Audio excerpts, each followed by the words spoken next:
Տեղի ունեցավ այն, ինչ որ շատերը ասում են, որ ընտրություններից հետո, վարչապետ դառնալուց հետո Նիկոլ Փաշինյանը գազա տալու, Ալիևի բոլոր ցանկությունները այստեղ իրականացնել, այսինքն այն, ինչը իրենից չէր պահանջում Ալիևը հաշվի առնել, որ ընտրություններ եւ չխանգարեր, այդ բոլոր պահանջները հիմա Նիկոլ Փաշինյանը պարտավորված պետք է կատարի եւ ոչ միայն սահմանության հարցն է, նույնիսկ Նիկոլ Փաշինյանի բառապաշարը եւ խոսույթը խոսում է դրա մասին, որ նա առնվազն մինչև տարվա վերջ որոշակի ստանդարտ պարտավորություններ Ալիևից պետք է կատարի։ Նախճավան ասել, Տիգրան Քյարքի ասել եւ սահմանությունից հանել անկախության հռչակագրի պահը, փակել Արցախյան էջը, անկլավների հարցը բերել կրկին օրակարգ եւ մեղադրել ընդդիմադիրներին, ովքեր ասում են պայքարել են Տիգրան համար, որպես պատերազմ հրահրող, սա ամեն ինչը եմ ասում բառապացույցն է, որ Նիկոլ Փաշինյանը արդեն պետք է անի այն, ինչի համար, այսպես ասենք, ինչի մասին ինքը պայմանավորվել է Ալիևի հետ եւ հիմա ոնց որ թե այդ պահը եկել է եւ Ալիևը այլևս ցանկություն չունի սպասելու, ավելին Ալիևը այս մի քանի ժամանակ բավականին կոշտ կրկին ռետորաբանությունը ուժեղացրել է եւ ոնց որ թե արդեն ռուսերեն ասած նամակներով չի խոսում, այլ կոնկրետ պահանջում է, որ ես դարել եմ այսքան ժամանակ, այնպես են կարել, որ քեզ ընտրեն, որ ժողովուրդը ցենց առանձնապես բան չանի, թե հիմա ինչ որ խոստացել ես կատարի։ Նաև Փաշինյանը Տիգրան ազգային ժողովում այսօր անդրադարձել է Հայաստանի երկաթուղիներին եւ նշել, որ երկաթուղին հանդիսանում է երկրի սեփականությունը եւ ներկայումս պարզապես գտնվում է Ռուսաստանի կառավարման ներքո, առաջարկում եմ լսել նաև այդ հատվածը։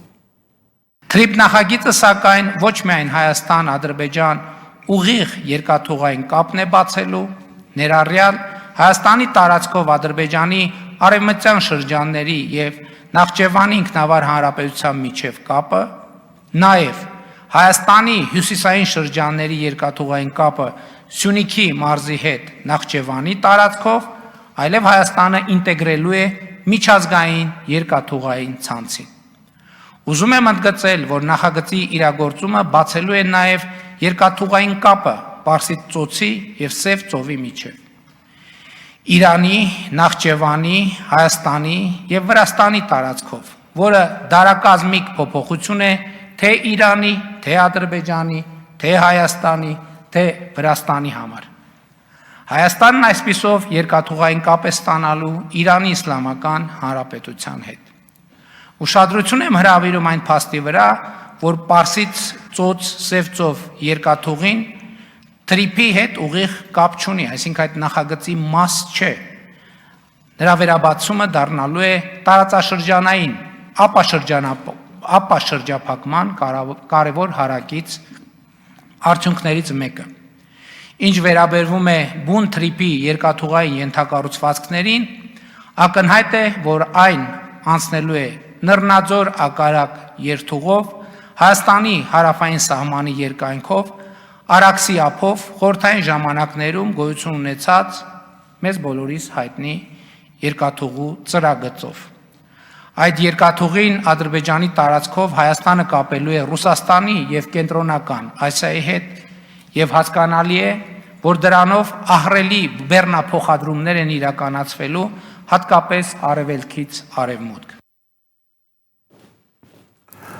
Սա էլ Ադրբեջանի եւ Թուրքիայի պահանջների կատարումն է, կրկին շատերը խախտում են նրան, որ Փաշինյանի հակառուսականության հիմնականում, այսպես ասենք, մոտիվը դա պրո-արևմտյան լինելն է, ոչ Փաշինյանը ոչ ռուսամետ է, ոչ արևմտամետ է,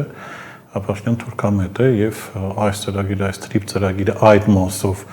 որով ինքը խոսում է միայն Ադրբեջանի եւ Թուրքիայի պահանջները բավարարելու մասին։ Իրականում Թրիփը շատ ավելի մեծ ծրագիր է դարել, ինչի մասին իհարկե Փաշինյանը չի ուզում շեշտի, եւ Թրիփը դարել է Թրիպլյուս եւ ներգրավում է նաեւ միջինասիական երկրները։ Ավելին Թրիպլյուսի ֆինանսական պատասխանատուն նշանակվել է մի մարդ, որը Հայաստանի տարածքում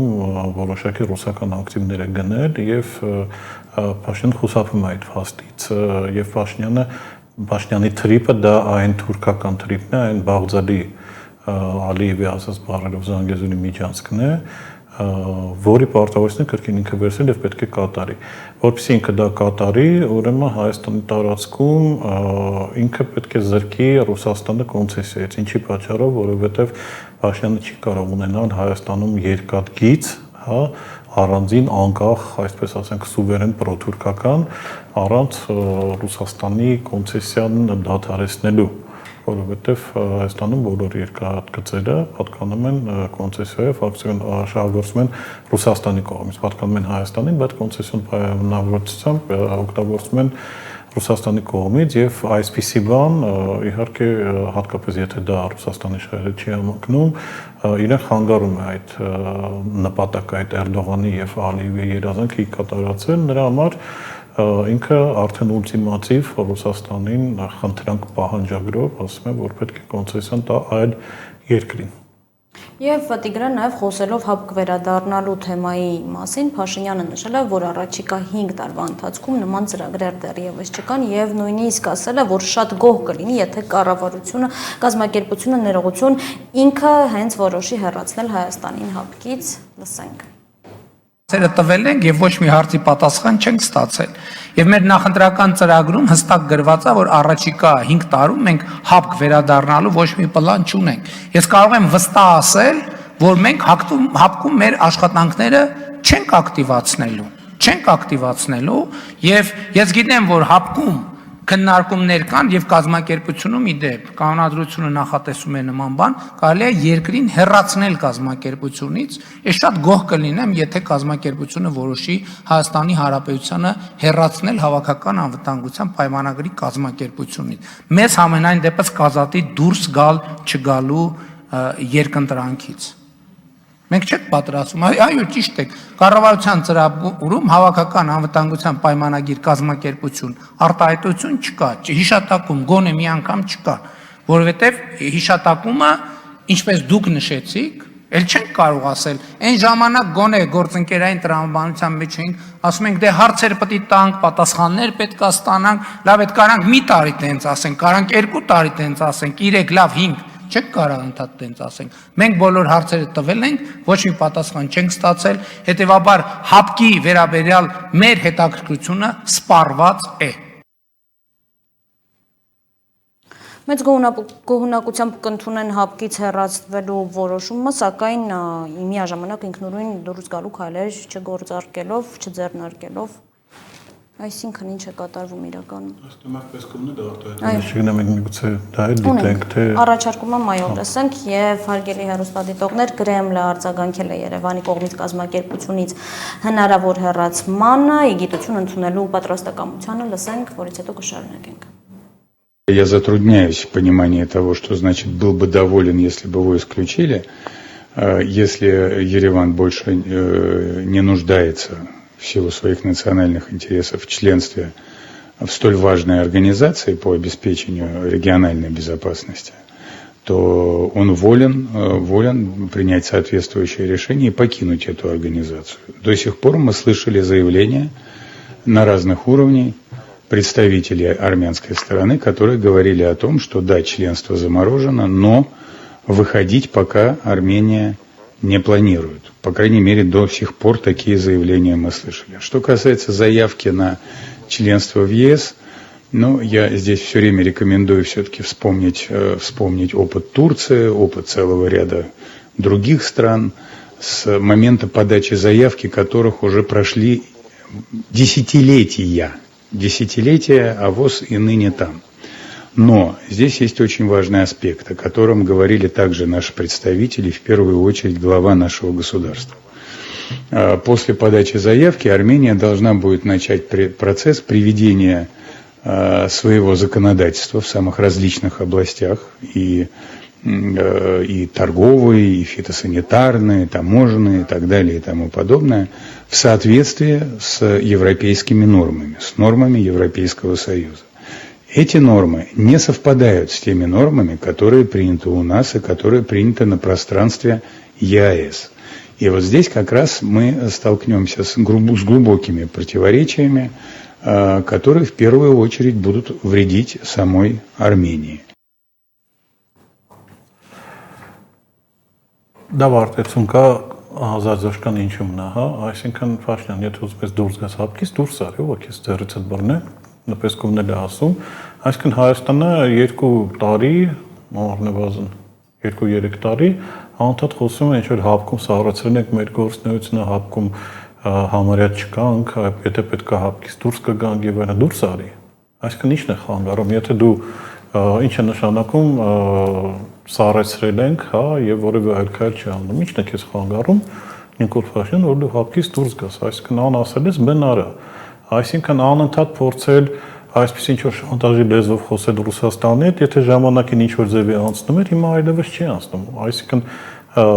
չես ուզում մնաս, դուրս արի։ Քեզ ոչ մեկ չի փոխում։ Փաշինյանը իմ կարծիքով անճարությունից վաբանկ է գնում, որովհետև չի կարողանում լուծի արտահանման խնդիրները, հա, եւ չի կարողանում լուծի ապագա սահմանափակումների խնդիրները։ Այսօր Աջուձախ սկսեց ընդդիմությանը մեղադրել այս ամեն ինչում եւ այլն, բայց այս ամեն ինչը իր անտաղանդ, հա, եւ տգետ արտաքին քաղաքականության շնորհիվ է, հա, որ ինքը փորձում է առանց հաշվարկելու հետևանքները փոխել ճամբարը, չգիտեմ, Հայաստանը տալն ավանտյուրայի ճանապարհներով եւ բանի տակ գցելով հայ ժողովրդին եւ Հայաստանի ներսում եւ Հայաստանից դուրս։ Դրա համար իմ կարծիքով եթե այլևս գտնում ես քեզ հապկից դուրս արի, այստեղ ուրիշ հարց է, Փաշինյանը շատ լավ հասկանում է, որ եթե Հայաստանն իրեն հապկից դուրս հանի, դա ամբողջ տարածաշրջանային ճարտարապետությունն է անվտանգային խախտելու, հա, եւ շատ հավանական է Փաշինյանը մենակ, հա, այն երկրների հետ, որոնց ինքը փորձում է հայ ժողովրդի վրա ծախել որպես բարեկամ, բայց իրականում թշնամի երկրների։ Եվ եթե ընդհանրենք նույն Թուրքիային, Ադրբեջանին կամ չգիտեմ այլ երկրներին հետ է պահում Հայաստանի տարածքային ամբողջականությունը խախտելուց, այս ճարտարապետությունից դուրս գալուց հետո եւ հապկին մի կողմ դնելուց հետո Փաշինյանը խնդիրներ է առաջացնելու Հայաստանի անվտանգության համար, հատկապես հաշվի առնելով, որ հետագա քայլերը լինելու է Ռուսաստանի հետ հարաբերությունների վատացումը եւ Ռուսաստանին ինքը այլևս նույնիսկ որպես ռազմավարական դաշնակից չի դիտարկում ըստ իր ծրագրի, բայց շատ հավանական է նաեւ ռազմական համագործակցության մեջ կրկին Ռուսաստանի հետ խնդիրները առաջացնելու, ինչը իմ հետևից բերելու է նրան, որ Հայաստանը որպես երկիր մենակ է մնալու իր արտաքին թշնամիների հետ։ Այո, եւ քննարկման վերջում Փաշինյան անդրադառնալով պետության եւ եկեղեցու հարաբերություններին բավականին կոշտ արտահայտություններ է հնչեցրել ամենայն հացկաթողու Կոսի հասցեին, ինչը Տիգրան դահլիճում առաջացրել է ընդդիմության եւ իշխանական պատգամավորների դրամագծորեն հակառակ արձագանքները առաջարկում եմ լսել։ Ինչ իրավունք ունի եկեղեցին խառնվի քաղաքական process-ների մեջ, մի հատ էլ վարչապետի հրաժարական պահանջի կամ քաղաքական գործունեություն ծավալի, մի հատ էլ վեղարով դուրս գան ցույցեր անեն, կոչեր անեն, բաները ինտերնետը անջատեն, կայքեր բան անեն, կոտրեն եւ ինչ գործ ունեն իրենք քաղաքականության մեջ։ Պետք է հստակ ընտրել։ Ասма հնարավոր չի երկու բանի ծառայել, տիրոջ ծառայել։ Պետք է ընտրեն հոգեվոր թե քաղաքական կյանք, բայց իմ կարծիքով եւ ակնհայտորեն այդ երբ որ այդ գիծը հատել ես, էլ վերադարձ չկա։ Այսօր եկեղեցու վերնախավի մի հատվածը առնվազն իրանք քաղաքական կուսակցություն են եւ քաղաքական ձեր շարժման մասնակիցներ են։ Իսկ Կտրիչ Ներսիսյանը ունի դուստր։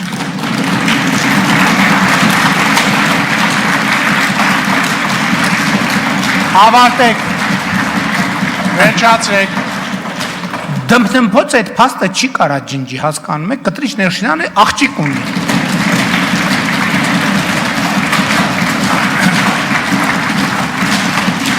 Վերջ։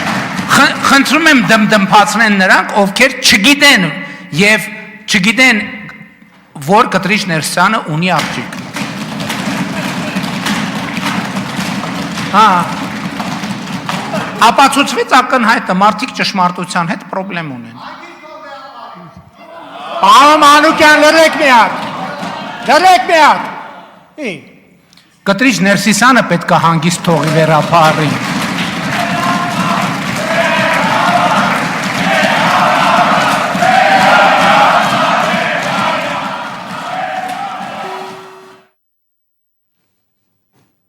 Տիգրան, մինչև երբ են շարունակվելու կոշտ եւ անձնական բնույթի վիրավորանքները։ Ինչպես կասեր Տեր Պետրոսյանը մինչև վերջ, տեսեք, այսօր մեր եթերը մեր հարցազրույցը հիմնականում ստացվում է, որ թուրքական պահանջներն են կատարում եկեղեցու դեմ գրողը եւ կառավարության, սա ընդհանրապես նոնսենս է, կառավարության ծրագրում նշել կետ, որտեղ վեհապարի փոփոխություն պետք է լինի, սա եւս թուրքական պահանջ է, ինչի պատճառով, որովհետեւ Թուրքիան այլևս չի վախենում Հայաստանից, Թուրքիան այլևս տեսնում է, որ չկա Արցախ, եւ Թուրքիան տեսնում է, որ Հայաստանի ապրող բնակչության մի մասը ապազգայնացվել է, այսպես ասենք, ինչը նաեւ քվեարկության արդյունքներն են ցույց տալիս։ Թուրքիան մնացել է մեկ թշնամու հարց լուծել իր համար, դա Սփյուռքն է։ Դա այս համահայկական ցանցն է, որը խոչընդոտում է Թուրքիայի ախորժակներին, եւ որը խանգարում է Թուրքիային վերջնականապես լուծել հայկական հարցը այս տարածաշրջանում։ Սփյուռքի բաղկացուցիչ մասն է նաև հայրաքելական եկեղեցին, որը հայաստանյան կառույց չէ միայն, եւ չի սահմանափակում Հայաստանի տարածքով, այլ դա ցանցային մեծ խոշոր, այդ նաև Սփյուռքում բավականին մեծ ազդեցություն ունեցող կառույց է, ինչպես նաև հայդատի կառույցներն են, մեր կուսակցությունները,